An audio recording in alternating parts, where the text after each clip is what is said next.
much needed area, understanding ChatGPT challenges in maintaining academic integrity. Thank you so much. Assalamu alaikum, everybody. I'm not sure if you're able to see my screen. Your screen is visible, very much visible to us. You can see the slides? Yes. Alhamdulillah, fantastic. Okay, thank you so much, everybody. Sorry, I was a little late in joining because I would have loved to hear the other speakers as well. I got Dr. Salim's end 15 minutes. Dr. Shahid, thank you so much for the opportunity. It's really exciting for us to be talking about ChatGPT, about generative AI in this space. And, so quickly after the whole, floodgates opened in January about the topic. So I will talk a little bit about what students and teachers think in terms of what the kind of research we have done and the kind of stuff that we have done on campus and through the Center for Academic Integrity in the UAE and the kind of response we've gotten for that. Just a quick disclaimer. Some of the slides that I'm going to be using today, I have actually used them in other presentations of mine, particularly workshops on technology in education and in schools and seminars. In fact, I just had one yesterday as well on the same topic. It's a very hot topic these days. So my name is Zeenath. I'm not going to go more into details. Thank you so much for the kind introduction. I'm hoping to be able to, I'm going to try and keep this short so we can generate a little bit more discussion at the end with the audience. But I'll just quickly touch upon a couple of things about the AI itself, the technology itself, and then move on to talking about what we've done and the kind of feedback we've had. We all know there have, of course, been different kinds of paradigm shifts happening in education, whether it was because of globalization or COVID or industrial revolution or the demand for quality education with student mobility and so on and so forth. If you think about technology, I'll just give you a quick example just to put things into perspective. Telephone as a technology took about 75 years to reach 100 million users. Facebook took only 5 years to reach 100 million users. A game like Pokemon Go took less than a month to reach 100 million users. The reason I just share these statistics is just to give you a perception of how fast information is moving. Right? And how much connected people are in this day and age, particularly after COVID, when we've had to go online. Like whoever thought we would have to teach online, but we did. We communicated with people, we did research with people, collaboration with people from across the world, not just our neighbors or in the same country. So technology is there, it is omnipresent, and it is having a huge impact on education itself. Of course, there's a good, bad, and ugly side to this, of course. In the tech era, learning has become authentic because we've got technology, of course, and we all know that, we can all feel that, right? Our students are constantly reaching out on YouTube, watching videos. They have a lot more clearer understanding of what is needed in the industry than we did when we graduated. It definitely, of course, improves a variety of critical skills like critical thinking, problem solving, so on and so forth. It increases collaboration for sure. And I think COVID was a fantastic example, case study for this. And it really makes our students future ready. We know what's coming and we know, okay, I cannot just sit with what the textbook says. I need to bring something else into my classroom so that my student is ready. Sometimes students will bring that to you in the classroom and we have to be ready to teach it as well. So why the worry?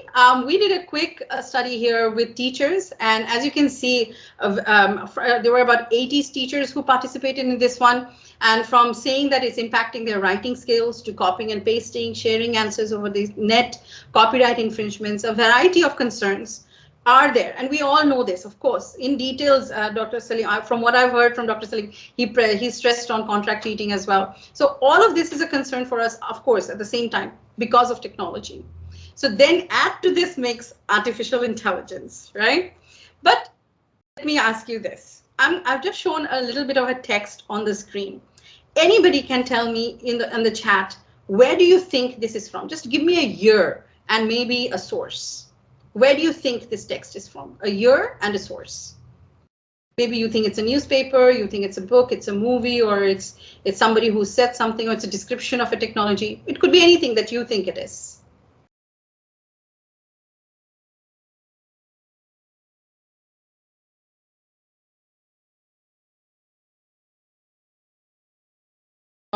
No guesses? Anyone, okay, just let's try the year. Can anybody guess which year?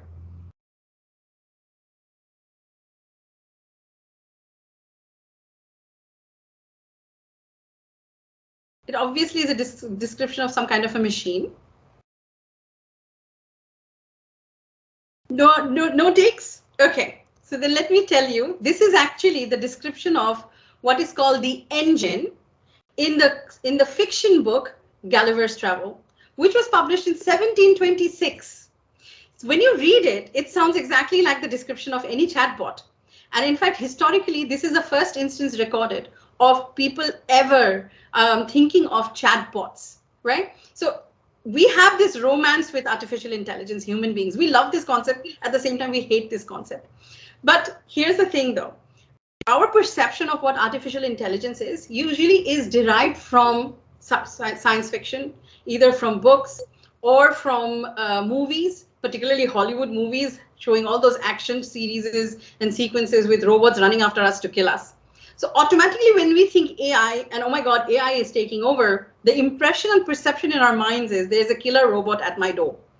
But rest assured, let me tell you, I'm from computer science background. We are nowhere close to having that kind of general AI. So AI is actually two types. One is general or generic AI, which is the high level, more stronger AI. We are nowhere close to getting that. That is where, you know, the AI will have consciousness that I am here, I am a being, I can make decisions and, you know, things, I can think and feel like a human being. We are nowhere close to that. What we see every day in our lives is called specific AI or weak AI, which is there is an AI for, you know, driving a car. There's an AI for medical sciences. There's an AI for teaching. There's an AI for grading. These are called specific tasks, specific AIs. So we are still in this phase. Can anybody tell me how often or have you used artificial intelligence? Not ChatGPT, beside ChatGPT. Just a yes on the chat or no on the chat would be great. How many of you have used AI? Okay, one. Okay, often. But not generating text or not grading or not PowerPoint making. Other than these. Okay, actually, we use it on a daily basis. Every time you're on the phone and the phone auto-corrects you. If you're on Google and you start typing and it fills it in for you, all of this is artificially intelligence generated. And we use it constantly, but we just don't realize it. That's why this statistic is really important, because it tells you that this study was done by Parallel Consulting in 2021, and it says that 84% of the people that year had used AI, but 50% of them didn't even realize that they had used it. Because it's things like email spam filters or Siri, for instance, your virtual assistants, Facebook recommended news or videos that pop up on your social media. All of this is AI driven, but we just don't realize it. Of course, it's become a buzzword, especially because of ChatGPT since January. But we've been working on this and we've been using it. Of course, AI in education is looking at really the future of education. You've got concepts like metaverse classrooms, right? Setting up classrooms in metaverse itself and having students join there, have avatars and things like that. Online proctoring, that is heavily powered by artificial intelligence and machine learning. Then you have learning analytics. Analytics means, you know, any kind of graphs that you get from the data of students using your textbook, using your online system, etc., etc. Japan, in one of the schools in Japan, they've already introduced robot teachers. In Dubai, we've got some immersive classrooms where, you know, the entire wall of the classroom becomes screen, and, you know, there's touch screens and stuff, and kids can go and interact with it. And of course, you've got the generating art and generating text and so on and so forth, way before ChatGPT actually came into the picture. So AI is, of course, a fantastic tool in education. It is great. It's a great support if we know how to use it right. Now with the content generators, it's pretty much the same as well. We think it's new, but again, ChatGPT itself is not new. It was there last year already. We've got AI generating. The first article was published in Washington Post in 2016. We're in 2023 now.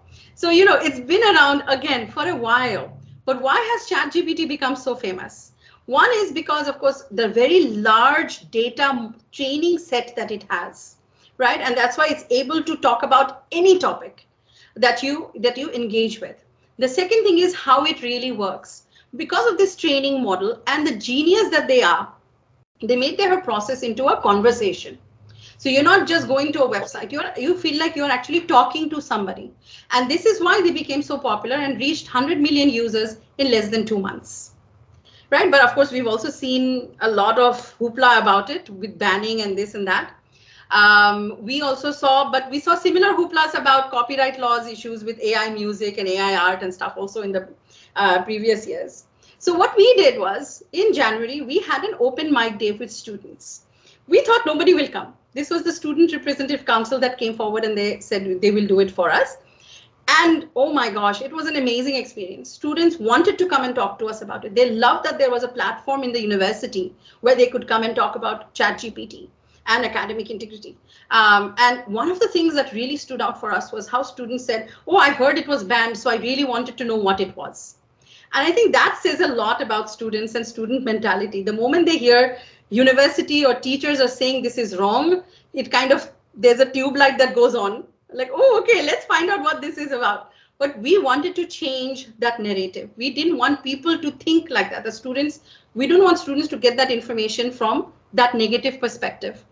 So we started having workshops and sessions on campus regularly and through the center with other universities and other school students as well.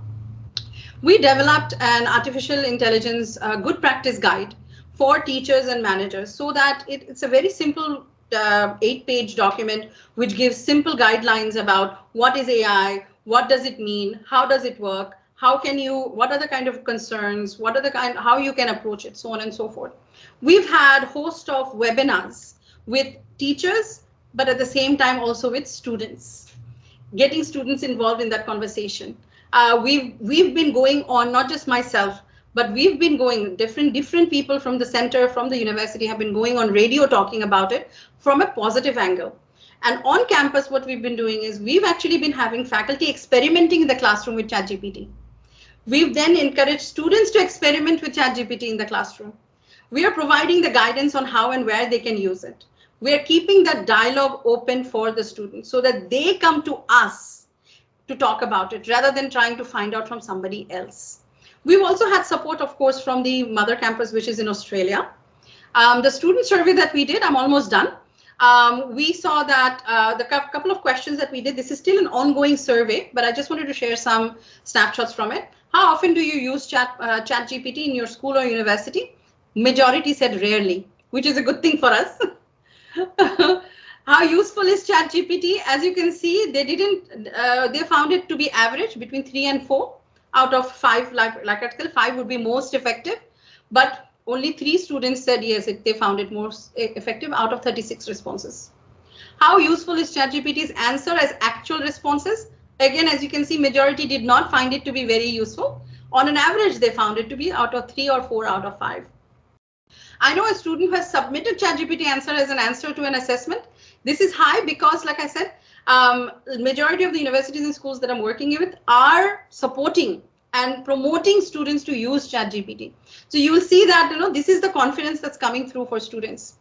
Teachers, unfortunately, when we had done the teachers one, it was in the early stages, not in the late stages. Early stages, as you can see, very, very scared. Students will simply use it to submit assignments. Teachers will not be able to distinguish the work done. Students are plagiarizing. End of high school English, one teacher had once said. Death of essays, another one said. Negative impact on student learning. Some of the concerns that we collected from actually us using ChatGPT itself, if same question is prompted by different people, it gives different output. It is not copying and pasting. It is not plagiarism because actually the text is generating as 100% original for you. It has a copyright connotation because of the training data, but not a plagiarism connotation. Text generated is not considered third party. And of course, generated cannot be detected with high confidence also. Other issues is that, AI hallucinates. What that means is if it doesn't understand, if it doesn't have that information in its training data, it starts putting it's not making information with confidence. It's giving you wrong information. But sometimes the problem is students will not have the maturity to understand that. The last thing is the developer or data set bias. The training set, if you put it in, even just yesterday, one of the speakers in the other webinar said he tried out the AI image model, and every time he said professor, it gave a white male middle-aged man. But let's face it, look at all of us here. None of us are white middle-aged men, but we are all professors. So you see that bias is because of the training data set. Whoever is training the system, that's the bias that's coming through, unfortunately. But the problem is students don't have the maturity sometimes to realize it. Students have also said, but this is not the first disruptor. People complained when there was calculators also. People complained when there were word processors, softwares also, right? Even when there were grammar corrections also. So again, it's not something new. And that's why I put the screenshot from Twitter from Matt Miller. He says, these are they're disruptors of traditional teaching. We adapt, education evolves. Blocking them isn't the answer. Making education more relevant is. So going forward with academic integrity, I have to quote Thomas Lancaster and Sarah Eaton here. They've been insisting on originality and integrity in assessed work for a long time. They're really leading the space on ChatGPT and particularly on AI generative content and how best to go forward. Things that we have seen that works with us, that we would advise you, please get on ChatGPT yourself. Get out of that fear. If you use it, you will realize how easy or dumb it is. Discuss the tool with your students. Ask the students to ask you. Develop that safe space for them to come and speak to you. Create that open atmosphere. Rethink, of course, please rethink your assessments. If a student can put a question on ChatGPT and get the answer, we are doing something wrong.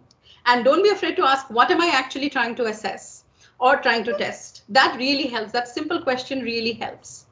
In UAE, we already have seen companies in the industry using ChatGPT. Okay, Ministry of Education is announcing that they're going to be introducing ChatGPT. We cannot escape this. We cannot hide in the sand and say, we're not going to use it. The other things that we're doing is building culture of integrity. We have artifacts. We have student champions. Student champions are the best. Students don't want to hear us. They love to hear other students. Okay, so if you can convince a student to be your brand ambassador, that's the best thing that you can do, right? Organize events, have students organize events. And we have a triage clinic. So if a student has made a mistake, that is not the end of the world, and that's what we want them to know. So we have a triage clinic where we welcome them, we talk to them, we guide them, we counsel them, and we correct them so that they don't make the mistake again. We have the Center for Academic Integrity. I know now you guys also have a Center for Academic Integrity, so congratulations on that as well. This really helps. This center really helps because it's a neutral body. You've got fantastic people coming and supporting. I'm not going to do this. This was just a summary of everything that I've just talked about. I just put it in as one screen. Some of my references. And I would like to end by, of course, inviting everybody to the conference that we are having in Dubai. Dr. Shahed, Dr. Salim, myself, Dr. Moaya Hamza, I'm sure he's here as well. We are the core founders of this conference. We expect it to rotate. So this year, it's every 2 years. So this year, it's going to be in Dubai. 2025, it's supposed to be in Saudi. Who knows, maybe 2027, it'll be Pakistan or Turkey. So we really invite everybody to please think about a paper or a good practice that you want to share with us and, consider submitting and coming to Dubai. We'd be more than happy to welcome everybody here. So with that, I end my presentation. Happy to take on any questions and answers. Thank you. Thank you very much.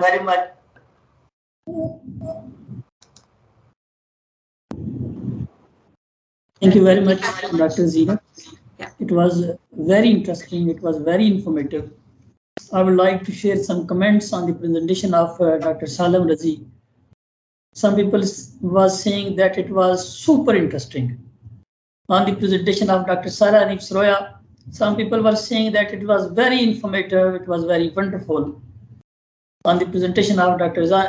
Zeenath, people were saying that it was very informative, it was very impressive. Thank you very much. Thank you all the participants. Now it is time for a question and answer session. You can write your questions in the chat box. Even you can raise your hand for questions. You have both options. You can write your questions in the chat box, and even you can raise your hand for any question. Our team will enable your mic. Zaid, just to interrupt you, there are few questions already. Someone, I have written over there. If you could read, and any professor can answer.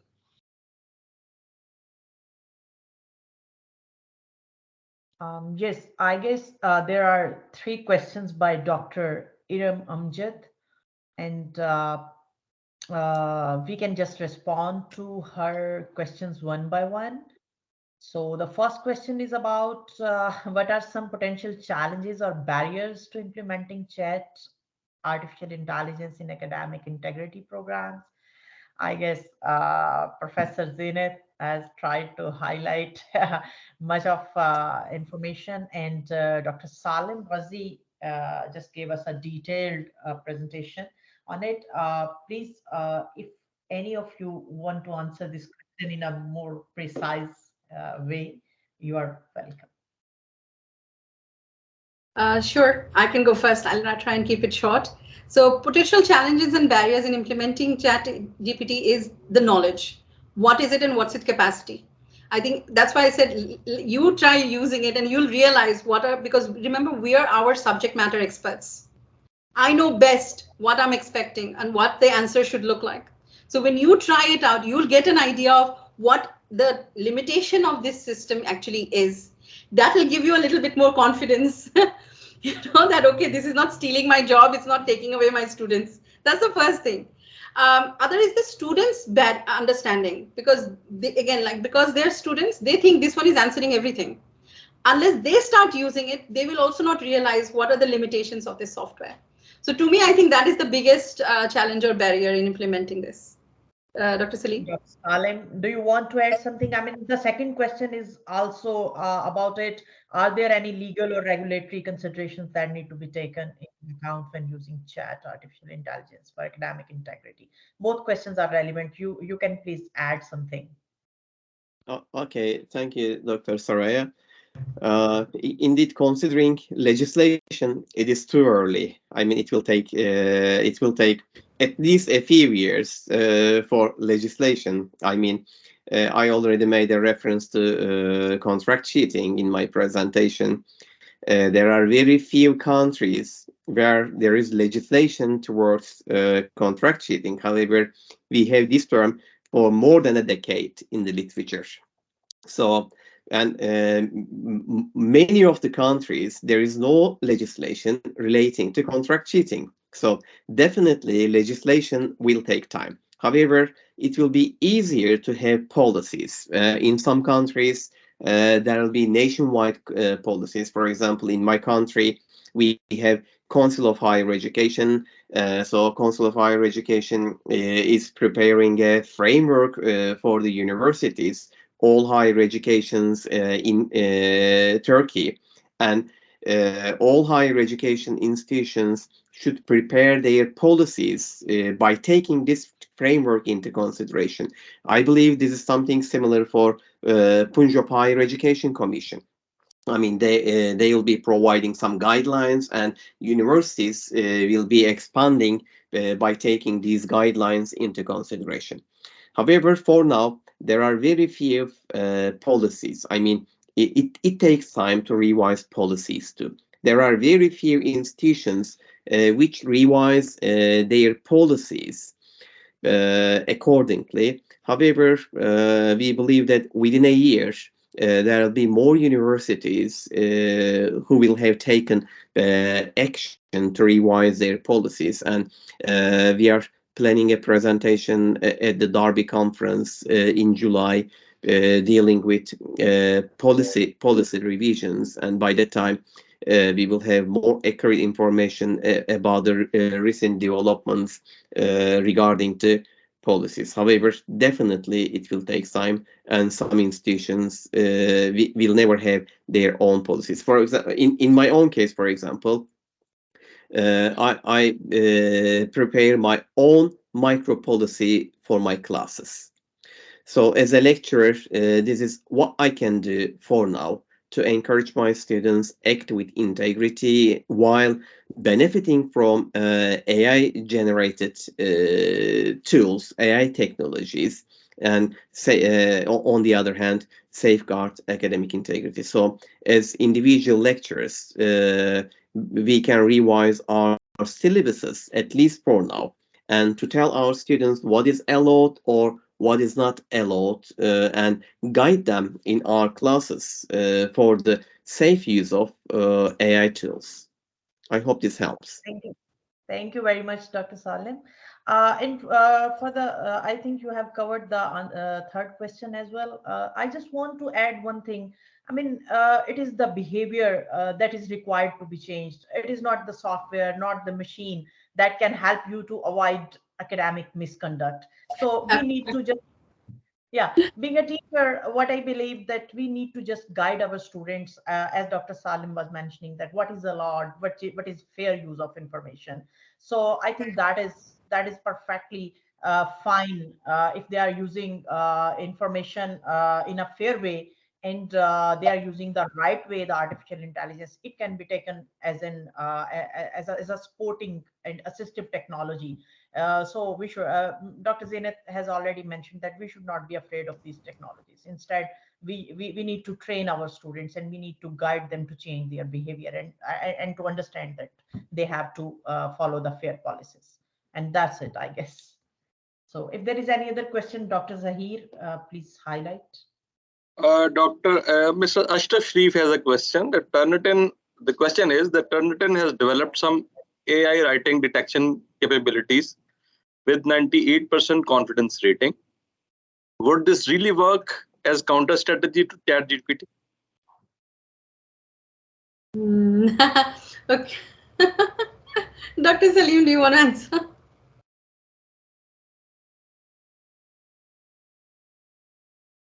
Your mic You're is still muted. Sorry, I need to acknowledge that I am a board member of customer panel for Turnitin, and I have attended meetings while Turnitin was developing this tool.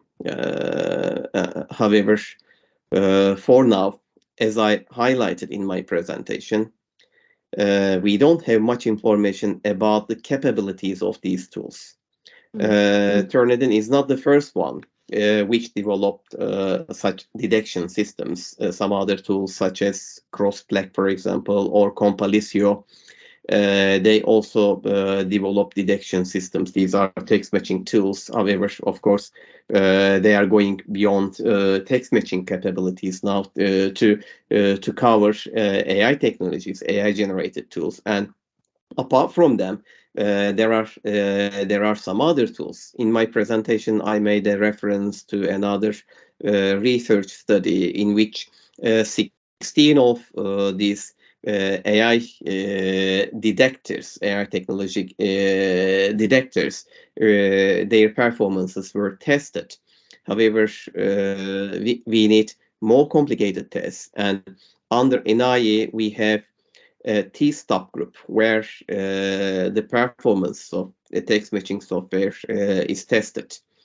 And Tomasz is leading this group, and they are now performing a test relating to the performances of AI detectors. Probably this will be the most comprehensive test of AI text detectors. And however, again, we need to wait for some time to see how these tools are performing under certain circumstances. Thank you. I just want to answer the question of Dr. Parvez Ahmed. He earlier asked about that how we can cite Chat GPT. Actually, there are what I could see on the websites of the different publishers. There are clear policies about the using Chat GPT and artificial intelligence. So what you can do, you can acknowledge, you can provide the exact information that which part of your paper is taken based on the artificial intelligence help, or if you are using it for data analysis, it can be properly cited. So I mean, that is fair to use artificial intelligence, but the only concern is to properly acknowledge the role and the part that has been used with the help of assistive technology. There is another question, that what would be the impact of ChatGPT and artificial intelligence on the workforce in various industries, especially in academia? In what sense? Like the impact the job market? Yes, on the workforce and the human resources. Yes. I think this is where that what I said about originality, I think really comes in. The more original we are, the more authentic we are, the less likely our jobs will be taken. I think students, especially after the pandemic, have realized they don't want to study even online. They want to be face to face. They want to be able to communicate with their teachers and come up to a teacher and speak to them personally. So it doesn't matter what we are thinking about, oh, it's going to replace us. It is not going to replace teachers for sure. There are certain jobs it will replace, like for instance, any job that does content generating. If the content generator is not quick and not innovative in the way and creative in the way they're coming up with text, that is where ChatGPT will beat them. Because it is ultimately, that is its purpose. It's meant to be able to collate from the vast amount of data that it has and then produce a very sophisticated reading level text, right? It can summarize, it can read, paraphrase, etc. So those are the kind of jobs that will again, I think if they will evolve, they will not be completely taken over, because even to know what input to put, I have to have some basic knowledge of the topic. I can't just go put anything and get an answer from ChatGPT. So yeah, again, I will still need somebody in expertise to give that kind of prompt. Yes, I would just like to give one example of one of the assignment I gave to my students in this semester when ChatGPT was everywhere in use. So Sarah, you are talking about the US students, right? Yes, I'm talking about the US students. So actually, I gave the assignment that just do a case study if you are a critical thinker or a creative thinker. I mean, ChatGPT can't do anything for them because they know about themselves and they have to give justifications. So it is all about the faculty members, what kind of assignments they are going to give to the students, so they can get the basic idea, but they can't prepare the innovative and creative thing based on ChatGPT. Number one. And number two, what we could realize, even my students told me in my class that whatever is done so far, ChatGPT can reproduce the results based on their data. So there is nothing new. So if you want to be creative, if you want to add something new within the class environment, ChatGPT cannot help anymore being in terms of creativity. So, and of course, for start, it can help you to take a good start, whatever the others have done already and in the past. Yes. Right? Absolutely. It will save your energy and time. Instead of just searching on search engines, it is a kind of meta search engine that not only find and search the information, but it is more intelligent and it give you the answer of your question. And very true, Zeenath, I believe that if someone is expert in information retrieval, only then he can find the right information according to his or her query. Otherwise, it is not helpful. No, in fact, if I could just add here, ma'am, Chat GPT 4 that has come up, when they did the demo, people went crazy, like, oh my God, this is next level. It is next level. But if you think about it, for instance, that in the demo, they showed that if you give it some clear guidelines, it will produce a website for you. That's great, but that even Wix can do it for me. Wix is giving me an entire template. I just have to go and fill in the text. That's it. You know, it even looks pretty, it looks gorgeous. I don't have to worry about it behind the scenes. It's a content management system. So again, systems like this have always been there. But what is genius about the way OpenAI is doing it is the conversation. You know, it's very conversational. So people think I'm talking to somebody and they're doing it for me. That's why the mentality, people's mentality have changed. Thank you.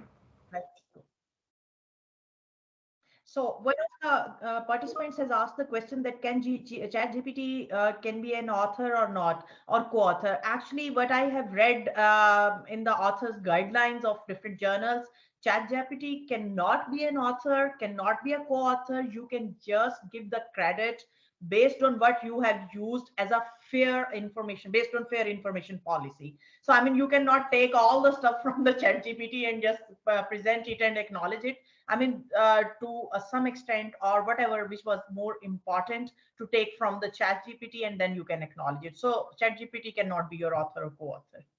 And let me explain from the IT side why not. Because you give credit to a person or a group of people. ChatGPT is not a person or a group of people. We are still not at the point where we are saying they are beings, thank God. So we cannot give credit, and we cannot give credit because it cannot take responsibility or accountability for the text that it's giving. That the author has to be a person who is able to be held responsible for what they have said, printed. ChatGPT is just a tool, just like calculator. If you think calculator, that's what this is. This is like a glorified one. Actually, the example the meme that's going around is, if you remember Office Assistant, the little paper pin that used to show up on Word to help you. This is like a glorified Office Assistant. Zeenath, maybe we need to here make it clear for the audience that some journals were quite quick to acknowledge authorship from ChatGPT, and unfortunately, I remember some instances, even from Springer journals, for example.